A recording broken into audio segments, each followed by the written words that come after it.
suis Jean de Martigny, société Demtech. Je vais quand même dire deux mots sur la société Demtech qui a été créée en 2007 parce qu'elle est un peu atypique.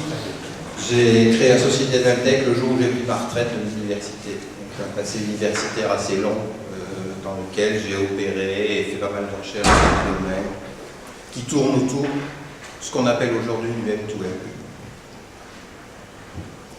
Alors déjà, il y a un petit exemple qui me plaît bien sur les machines communicantes, c'est les deux qui sont là.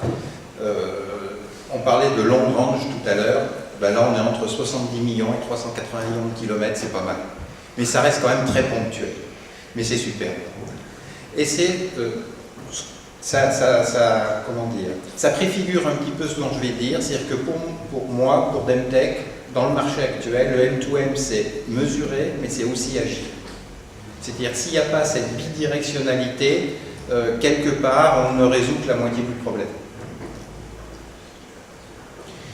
Alors, j'ai voulu commencer de façon un petit peu atypique, parce que quand on va sur Internet, effectivement, on tombe un peu devant une certaine perplexité, comme Pascal Bonin tout à l'heure, où on voit tout et son contraire, beaucoup de choses, etc., où c'est absolument extraordinaire. Et ça crée, enfin pour moi, ça a créé une image, c'est un, la tour de Babel, et deux, la bibliothèque de Babel. Alors la tour de Babel, c'est celle qui devait monter jusqu'au ciel, mais qui n'y est jamais arrivée, pour des tas de raisons.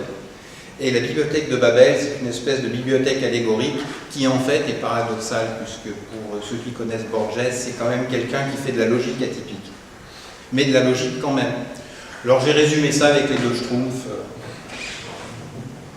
qui essaye de caricaturer un petit peu le discours qui a tendance à circuler en ce qui concerne le M2M, l'IoT. En fait, je ne sais pas trop de quoi on parle. C'est sûrement intéressant. Il existera des choses, mais ce n'est pas facile de leur donner un nom. Alors tout d'abord, la question qui vient après, c'est est-ce qu'on peut superviser toutes les machines du monde? Peut-être, peut-être pas. Nous, on a restreint le problème, parce que ça, c'est une approche d'ingénieur. Quand on veut résoudre un problème, le mieux, c'est de commencer par le simplifier, c'est-à-dire de le faire plus petit. Et on s'est intéressé aux machines de type industriel. Vous verrez, il y a des remontées historiques. Disons que pour que ça vaille le coup de superviser une machine, il faut qu'elle ait une valeur ajoutée suffisante et que la supervision permettre d'améliorer le profit généré par cette machine quelque part. Donc on ne va pas trop s'intéresser au réseau de capteurs, on va s'intéresser au réseau de machines. Alors après on verra un petit peu ce qu'on appelle une machine, parce que la définition peut être aussi assez large. Donc typiquement on va s'intéresser à des machines qui sont réparties et qui fonctionnent comme des centres de production, c'est une espèce d'usine éclatée. Alors il y a un certain nombre d'activités qui rentrent dans ce cadre de l'usine éclatée. Bon, par exemple l'industrie alimentaire, on verra quelques exemples tout à l'heure. Et puis il y a des machines que j'appelle des machines d'utilité. Alors les machines d'utilité, on les rencontre par exemple dans les services d'eau, c'est ce qu'on appelle une utility, qui en fait rend des services invisibles, qui font que je tourne un robinet, pouf, j'ai de l'eau qui coule, c'est magique. Mais personne ne s'intéresse trop à savoir pourquoi, magiquement, c'est comme ça. Alors il y a la supervision de l'espace urbain. Alors ça, c'est un domaine qui est en train de se développer, qui est encore un peu vague, et dont la valeur n'est pas très facile à mesurer. C'est-à-dire, quelle est la valeur de la supervision de l'espace urbain? Qu'est-ce qu'on y gagne? Qu'est-ce que ça rapporte? Qu'est-ce que ça coûte? Quelle est la balance dans cette affaire-là? La supervision des groupes électrogènes. Alors, produire de l'énergie est un problème, et ce sera de plus en plus un problème, plus on sera nombreux à la surface de la Terre. Et plus on aura des problèmes de ressources naturelles qui petit à petit vont s'épuiser. Donc la supervision des groupes électrogènes commence à devenir un problème. Alors groupe électrogène, ce qu'on trouve dans une éolienne, c'est un groupe électrogène. Ce qu'on trouve au pied d'un barrage, c'est un groupe électrogène. C'est pas forcément petit. Simplement, ça produit de l'électricité. Puis ensuite, bon, il y a des supervisions d'équipements de commerce. Alors, un équipement de commerce assez classique qui gagne à être supervisé, c'est les machines à café dans les bars, les restaurants, les hôtels, etc., par exemple. Mais il y en a d'autres, les distributeurs, les machines qui fabriquent des pizzas quand on met des pièces dedans ou quand on paye, des machines qui fabriquent de la soupe. C'est des productions. Et ces machines ont besoin de tourner, sinon on perd du chiffre d'affaires. Donc il faut faire en sorte, par une supervision, qu'elles s'arrêtent le moins souvent possible. Donc, dans la suite du discours, superviser, il faut le voir comme étant mesuré pour agir. Si on enlève l'action, c'est plus de la supervision. Ça ne veut pas dire que ce n'est pas intéressant, mais c'est un autre problème. Alors, il y a un concept qui date des années 90 qui a été en fait lancé par les car makers, et essentiellement General Motors. C'était l'époque, c'est un peu le contre-pied de la Ford du début du XXe siècle. Vous pouvez prendre une Ford de la couleur que vous voulez pourvu qu'elle soit noire. Et bien là, vers les années 90, c'était choisissez votre couleur, quand le bon de commande est fini d'être signé, sur l'usine commence à se construire la voiture qui a les options que vous avez choisies. Donc on a vu apparaître le concept de Computer Integrated Manufacturing, d'atelier flexible, et tout ce qui permet de faire, on va dire, comme si c'était en série, mais des objets qui sont personnalisés. C'est quand même assez fabuleux les options qu'on trouve sur une voiture aujourd'hui, c'est fabriqué sur une voiture. Alors effectivement, pour arriver à faire ça, c'est pas très simple. Mais c'est vrai qu'à la fin, ce sera beaucoup plus simple. Mais pour le moment, c'est pas très simple. Alors maintenant, il faut voir un petit peu comment ça se passe dans une usine. Dans une usine, il y a des machines qui tournent. Et ces machines ont un certain cahier des charges. Bon, par exemple, on part une tour de raffinage, elle doit produire du carburant à 95 degrés d'octane, point barre. Quel que soit le pétrole qui sort du pétrolier et qui rentre dans la tour de distillation. Donc une machine a besoin qu'on lui impose un certain comportement, qu'on sait mesurer et qu'on sait rapprocher d'un comportement souhaité. Et il y a un schéma qui est classique, que les automaticiens connaissent bien, qui est connu depuis très longtemps, qui est la contre-réaction. C'est d'ailleurs le seul qui marche bien pour faire ça, qui a ses qualités, qui a ses défauts, mais c'est le seul, il faut faire avec. C'est-à-dire qu'on compare ce qu'on veut à ce qu'on a et puis on envoie les signaux de correction. Donc il y a tout un paquet de théories qui a été fait là-dessus, on sait bien faire, ça marche, il y a un modèle théorique, on sait quoi faire des mesures et on sait les transformer en code. Alors attention, c'est précis, c'est rapide, mais ça peut être instable. C'est-à-dire qu'il ne suffit pas de faire une mesure et d'envoyer une commande pour avoir la certitude que ça va marcher, c'est pas sûr. Il y a des règles à respecter et en particulier, il faut que le cycle d'information qui fait le tour aille assez vite, sinon c'est instable. Mais donc ces machines avec cette boucle qui doivent être rapides, c'est forcément des machines de terrain. On ne peut pas faire ça à distance. Alors les fabricants d'automates programmables ont très bien compris ça, on fait des automates programmables qui sont sur le terrain avec les machines de terrain et qui font que ces machines ont un comportement qui est rapide, précis, stable. Alors interconnecter des machines, c'est une idée révolutionnaire mais qui n'est pas nouvelle. Alors j'en ai pris deux au hasard, il y en a plein dans l'histoire. Alors j'aime bien celle de Héron d'Alexandrie puisqu'il faut voir que le premier automate c'était en fait un artifice pour impressionner la population égyptienne qui avait l'impression que les portes du temple étaient ouvertes par le dieu. Donc en fait, il faut voir que un des premiers automatismes, en fait, c'était un trucage. Moins 60 avant Jésus-Christ.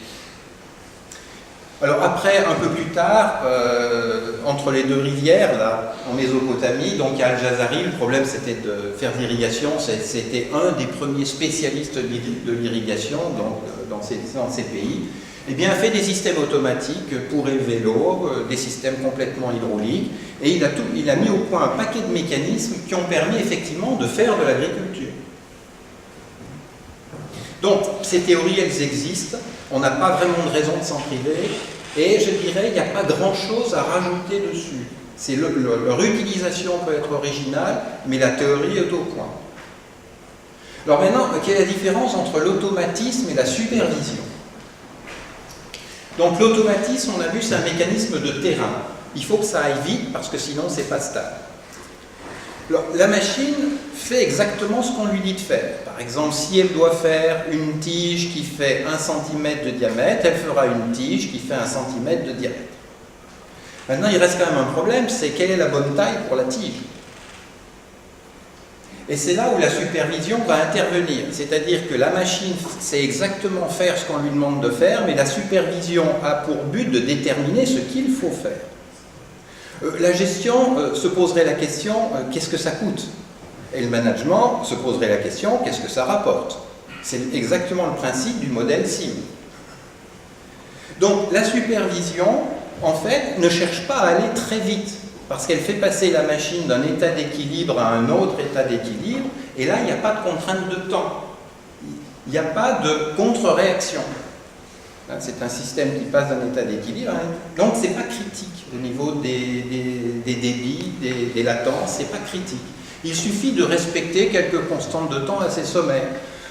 Quand un pétrolier arrive, on a quand même quelques minutes pour reparamétrer la colonne à distiller. Bon, un petit exemple qui est classique pour ceux qui ont connu un peu la Lorraine il y a fort longtemps. Il faut savoir que la constante de temps dans un fourneau, c'est 4 mois. 4 mois. On a le temps quand même. Par contre, un haut fourneau mal paramétré fera du mauvais métal. Donc on voit arriver le rôle de la supervision. C'est faire en sorte que ces machines qui travaillent très bien fassent des choses intéressantes. Alors la supervision, là on rajoute un petit concept qui est en train d'arriver, c'est celle qui est étendue et à distance. Comme la distance n'est pas critique entre l'endroit qui supervise et l'endroit qui est supervisé, si on dispose d'un réseau de grande portée, la distance n'a pas d'importance. Et on peut piloter beaucoup d'équipements. Si la distance n'a pas d'importance, ils peuvent être sur un périmètre géographique très grand. Et c'est bien parce qu'on a un réseau aujourd'hui qui se déploie très bien dans le monde entier et qui a des portées très grandes, c'est le réseau de téléphonie mobile. Faire des tranchées pour mettre des câbles, on l'a fait parce qu'il fallait le faire, mais dans les pays en voie de développement, c'est la téléphonie mobile qui sera le réseau. Alors quel est le bénéfice de superviser des machines? Parce que la question, pour aller voir quelqu'un en disant « je vais vous superviser les machines à distance, vous verrez, c'est du machine to machine, c'est génial », il va me dire « ça me rapporte quoi? Ça me coûte combien? Et à la fin, qu'est-ce que ça apporte comme valeur à mon processus ?»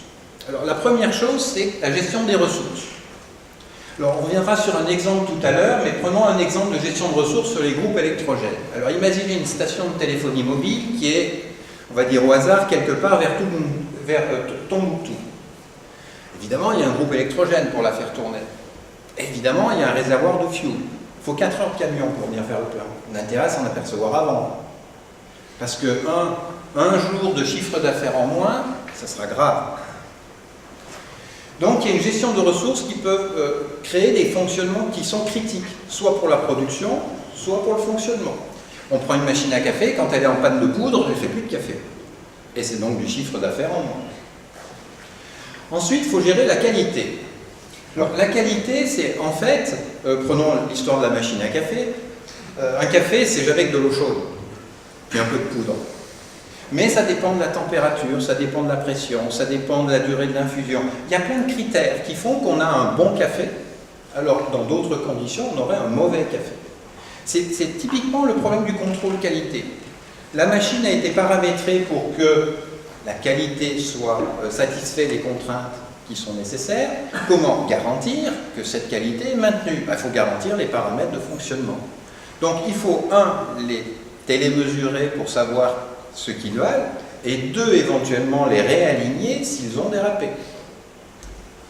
Donc cette supervision à distance permettra d'améliorer la qualité. Ensuite, elle peut améliorer la productivité. Alors la productivité, c'est en fait éviter que la machine tombe en panne. Parce qu'une machine, c'est jamais fatiguée, quelque part, c'est pas comme nous. Donc tant qu'elle n'est pas en panne, elle produit. Donc c'est faire en sorte qu'il n'y ait pas des pannes qui obligent à dépanner en mode rush. C'est-à-dire essayer de remplacer la maintenance curative par de la maintenance préventive. Parce qu'en général, la maintenance préventive, c'est des arrêts courts, alors que la maintenance curative, c'est des arrêts longs. Parce qu'ils surprennent. Donc, télémesurer et télésuperviser des paramètres de fonctionnement permettent de détecter des dérapages de réglage. Par exemple, dans une machine à café, on voit très bien dans le dérapage de la température de la chaudière qu'il est temps de détartrer.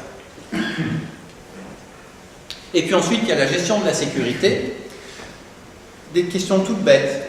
On reprend l'histoire du groupe électrogène dans le désert. Il fait des envieux, il y a du fuel dedans. Donc qu'est-ce qu'on va faire? On va mettre des portes autour, pas des grilles. Mais si on n'a pas un petit micro-contact qui dit attention, la porte vient de s'ouvrir, la sécurité ne sera pas assurée. C'est-à-dire que la sécurité, quand on supervise des systèmes de production qui sont répartis un peu partout, ils seront en général dans des endroits où il n'y a pas forcément de surveillance humaine. Donc ils peuvent être soumis au vol, vandalisme,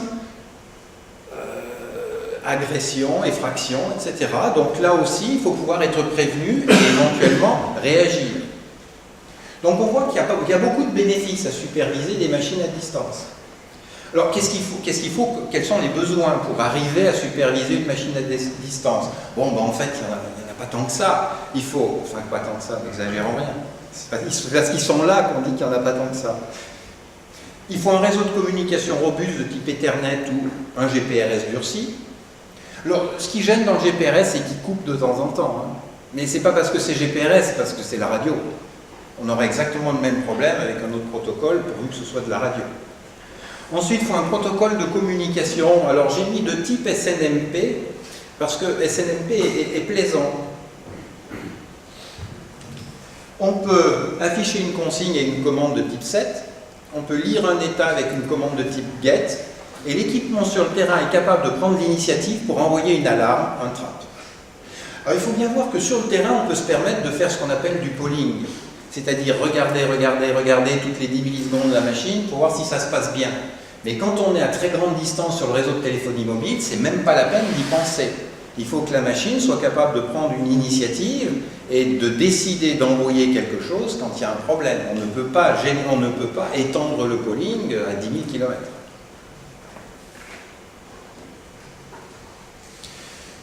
Alors, c'est génial, quand on voit tous ces bénéfices, on se devrait se dire tout le monde en veut, mais ça pose quand même quelques problèmes. Alors, là, on va dire un peu, c'est un retour d'expérience. Alors, il y a un premier problème, c'est qu'on a rencontré, qui fait que les projets ne se développent pas, ne se déploient pas à la vitesse prévue.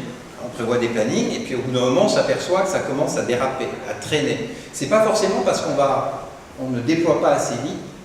Souvent, c'est le client qui freine. Parce qu'il ne s'est pas rendu compte de ce que ça allait apporter, et il n'a pas pensé, dès le début, pratiquement, à imaginer comment il faudra modifier sa façon de fonctionner compte tenu de ce nouvel outil qui va arriver. On est un peu dans la situation, quand on a inventé la première pelleteuse, de l'entreprise qui avant faisait les tranchées à la pioche, et qui un jour s'est acheté une pelle mécanique. Ben, c'est clair que tous ces processus, toute sa façon de fonctionner a été radicalement transformée. Ben, là, on est exactement dans ce même problème, et souvent la radicalité de la transformation dans les processus de fonctionnement de l'entreprise elle-même sont souvent sous-estimés. Ensuite, il y a un deuxième problème qui arrive de temps en temps, c'est que le projet n'est pas vendu en interne.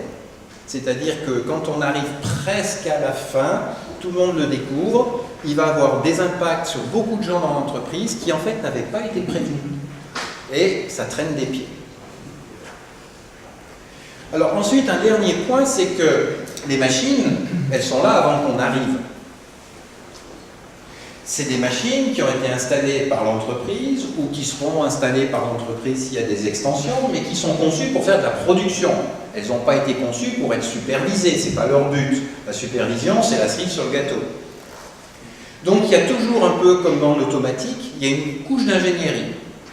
En automatique, c'est pareil, les automaticiens, il y a des sociétés d'automatique qui mettent en place des automatismes, ils envoient les big boys, et puis ils paramètrent les automates, ils mettent en place les capteurs, ils créent les boucles, ils créent tout l'automatisme.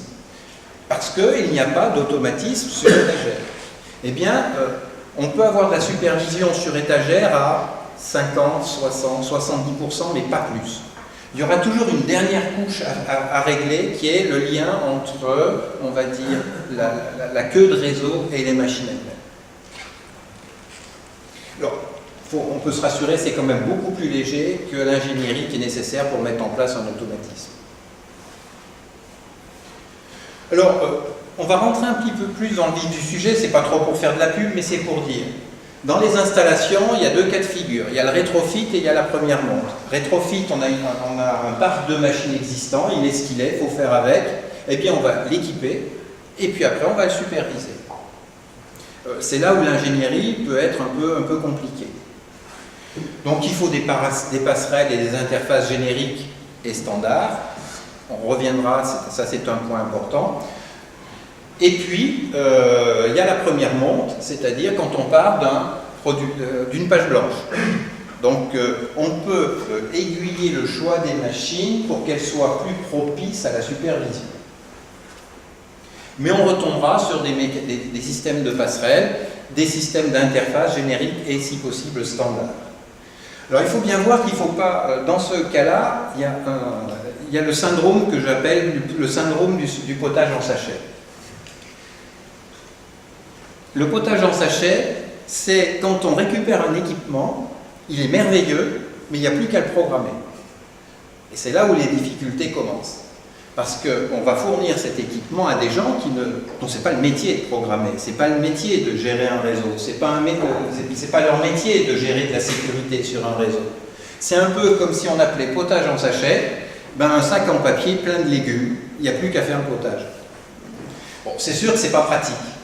Donc on a essayé d'éviter le syndrome du potage en sachet, ça veut dire qu'on ne met pas l'intelligence sur le terrain, parce qu'une fois que c'est sur le terrain et que c'est à 10 000 km, s'il y a un bug, on ne va pas aller le corriger. L'intelligence est côté serveur, parce qu'au moins le serveur il est localisé. Ce qui veut dire qu'en fait ces fameuses passerelles n'embarquent comme intelligence que la capacité à maintenir des communications sur un réseau. Alors quelques exemples d'usage. Alors tout ça c'est des exemples qui ont été faits, hein. C'est pas des projets, c'est vendu. Alors, on va commencer par celui qui est en haut, juste pour quels usages. Alors ça, c'est un automate programmable de la société Dave, qui est en fait le Schneider danois. C'est pour ça qu'il y avait des éoliennes en mer, là, au début, souvenez-vous. Ces automates programmables sont les automates qui servent à piloter les générateurs d'énergie qui sont dans ces éoliennes. Eh bien, les éoliennes, c'est presque aussi fantasque qu'un réseau radio, c'est-à-dire que c'est très sensible aux conditions météo, et il faut les superviser d'assez près si on ne veut pas que de temps en temps il y ait vraiment des problèmes sérieux sur les éoliennes. Donc, on sait superviser des automates qui se retrouveront dans une éolienne pour qu'on puisse superviser des parcs d'éoliennes. C'est en route, hein, en ce moment, il y en a qui sont installés en France pour EDF. Alors EDF, nous on ne l'a jamais vu, hein, parce qu'on fournit le matériel pour celui qui installera le matériel, pour celui qui intégrera le matériel et qui finalement le vendra à EDF. On retrouve les machines à café dont je parlais tout à l'heure, parce que la machine à café est en fait un outil de production qui permet aux torréfacteurs de passer d'un commerce de poudre à un commerce de café. Ce qui change tout, hein, au niveau business. Mais à partir de là, il est propriétaire des machines à café, donc la moindre des choses, c'est qu'il les supervise. Et vous ne pouvez pas savoir tout ce qu'on apprend sur un restaurant quand on suit la consommation des cafés à l'heure. Chaque heure, on regarde combien il a été fait de café. À 1h30, 2 heures, on sait combien il a été servi de repas. La vie du bar est dans le café. Donc ça amène énormément d'informations de type marketing. Ensuite, ça permet, lorsqu'il y a écrit sur la tasse Malongo, le café il a pour goût Malongo et pas le goût de n'importe quoi. Ça permet de remettre en place la température de la chaudière parce que le barista il a baissé ça parce que ça fait tourner le compteur électrique, donc c'est des coûts. Bon, bref, ça permet de faire en sorte que la production soit industrielle. En haut à gauche, c'est un autre petit problème qui valorise la supervision, c'est les portiers d'immeubles. Alors on va dire les immeubles sociaux, où il y a beaucoup de rotation. L'idée c'est de dire, lorsque le bail est signé, le portier de la porte connaît le locataire et acceptera d'ouvrir la porte quand il essaiera de rentrer chez lui. Il ne sera pas obligé d'attendre 3-4 jours qu'un technicien de maintenance vienne avec son PC mettre le système de contrôle d'accès à jour. Bon, puis il y a quelques petits effets secondaires pas forcément désagréables, c'est qu'on peut de loin décider que lorsque X appuie sur le bouton, la porte ne s'ouvre pas. Et le dernier, qui est un petit peu différent, ça c'est les transformateurs dits HTA-HTB qu'on trouve en général pour piloter les quartiers. C'est entre RTE et ERDF. Ces transformateurs sont pleins d'une huile assez toxique. Bon, c'est plus la dioxine, mais c'est quand même une huile assez toxique qui peut suinter ou fuir. Donc on met au pied de ces bacs, au pied de ces transformateurs, des bacs de rétention. Donc quand il pleut, l'eau ruisselle le long du transformateur, entraîne un peu d'huile qui va se retrouver dans le bac de rétention. Et là, il est fondamental, parce qu'il est interdit de rejeter cette huile dans la nature, d'avoir une mesure permanente du taux d'huile dans l'eau. Et éventuellement, pouvoir faire des alarmes en disant « attention, il y a un problème, il faut vite aller faire quelque chose, c'est de l'huile qui va partir dans l'environnement. » Donc voilà quelques usages. Alors, qu'est-ce que c'est que l'architecture? C'est des passerelles. Bon, elles s'appellent OCOX chez nous, mais il y en a d'autres. Hein. Il y a plein de gens qui font des passerelles. Une liaison télécom bidirectionnelle, on va dire. Le mot sécurisé, on ne l'a pas trop utilisé, c'est robuste et fiable. La sécurisation, c'est en prime éventuellement. Alors, robuste, ça veut dire que quand ça coupe, ça se rétablit tout seul. Fiable, ça veut dire quand un paquet part, on est sûr qu'il arrive. On peut toujours rajouter, si c'est nécessaire, une couche de sécurisation qui fait que ça pourrait être crypté, par exemple. Et puis après, une plateforme de supervision de type SCADA. Alors, SCADA veut dire Supervisory Control and Data Acquisition. C'est typiquement les systèmes de supervision qui existent dans les usines, les ateliers depuis 30 ans, 40 ans. Donc là aussi, il y a un gros parc installé de logiciels SCADA et on verra qu'il est bon d'être compatible avec ces logiciels SCADA. Alors, le cas facile, c'est lorsque la machine à superviser a un port de communication standard. Alors, beaucoup d'automates programmables ont des ports de communication standard. Alors, ça va aller de l'Ethernet, du 485, du CAN maintenant, de l'USB. Bon, à partir de là, dès qu'une passerelle arrive à se connecter à l'automate, il y a très peu de travail à faire du côté de l'automate pour permettre de superviser. Alors superviser, ça veut simplement dire aller pouvoir écrire dans des registres de l'automate, lire d'autres registres de l'automate et détecter qu'il y a des alarmes. Donc ça, c'est, je dirais, le cas sympathique et qui arrive assez souvent. Il y a des cas, en rétrofit surtout, où on a des machines qui n'avaient pas vraiment été prévues pour communiquer. C'est typiquement les machines à café, par exemple. Où là, on a accès à des capteurs et des actionneurs. Alors, ce qui est assez intéressant, c'est que dans l'industrie, les capteurs et les actionneurs ont des interfaces standards. Bon, 0,10 volts, 0,5 volts, 420 mA. C'est du standard. Donc, à partir de là, on sait faire des équipements raisonnablement génériques pour se connecter à des capteurs standards. Ce n'est pas des petits capteurs, hein, c'est de la mécanique industrielle, hein, c'est de la belle tôle. Il faut voir qu'une machine à café, si un jour vous avez l'occasion de l'ouvrir, vous verrez, c'est une belle pièce de mécanique. Hein. C'est pas comme celle qu'on a chez nous. Hein. Donc là, l'ingénierie doit être beaucoup plus adaptée. C'est vrai que c'est un problème un petit peu plus compliqué de rendre ces machines communicantes. Alors évidemment, comme on utilise le réseau de téléphonie mobile, il y a les cartes SIM et les abonnements. C'est-à-dire que cette machine est devenue un objet télécom, donc il doit avoir un numéro email qui permet de l'inhiber en cas de vol, de perte, d'effraction, etc. Et puis évidemment, il faut les cartes SIM, comme d'habitude, puisqu'on est en téléphonie mobile. Simplement, dans ce monde-là, c'est des cartes SIM qui marchent de moins 40 à plus 85, et on est dans un environnement industriel, on n'est pas dans la poche d'un client. Donc c'est les cartes SIM dites durcies, et puis les abonnements particuliers qui ne font en général que la data. Donc ce n'est pas du tout des abonnements de téléphonie, c'est des abonnements de data. Alors on pourrait se demander pourquoi on utilise le réseau de téléphonie mobile pour superviser et pourquoi on n'utilise pas le réseau de terrain du client. Simplement, c'est qu'il n'est jamais très prudent de superviser en utilisant ce qu'on supervise. À partir de là, l'intérêt du réseau de téléphonie mobile, c'est que c'est un réseau qui est difficile à hacker. Il est très protégé par les opérateurs, donc il offre une sécurité contre, on va dire, l'effraction qui est très élevée. Ce qui n'est pas forcément le cas d'un réseau Ethernet.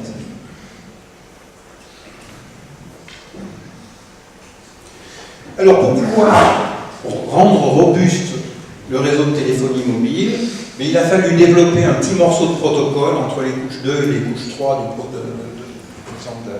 de l'empilement OSI qu'on a appelé M2M Channel, parce qu'il fallait lui donner un nom, et qui permet de rendre les choses plus robustes, ce qui veut dire qu'on peut garantir qu'un paquet qui doit être envoyé arrivera.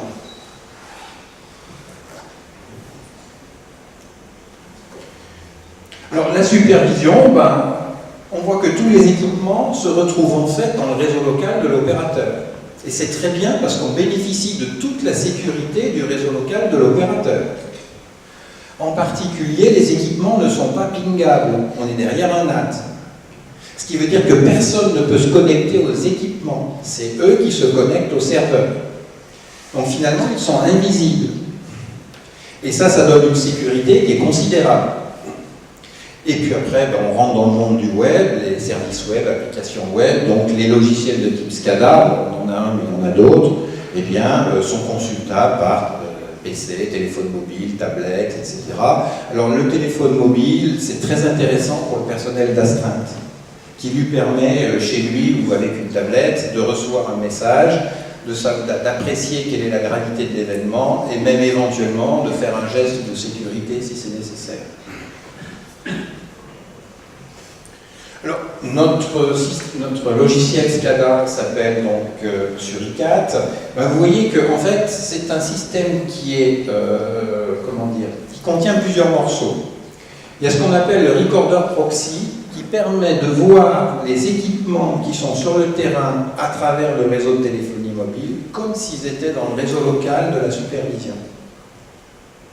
Donc ça permet des applications métiers tierces d'accéder alors aux équipements qui sont loin, comme s'ils étaient dans le réseau local. Ils peuvent exploiter leur propre base de données, en rajouter une ou utiliser celle qui est fournie. Le monitoring, c'est simplement la gestion des lignes de communication qui sont affectées à telle ou telle application.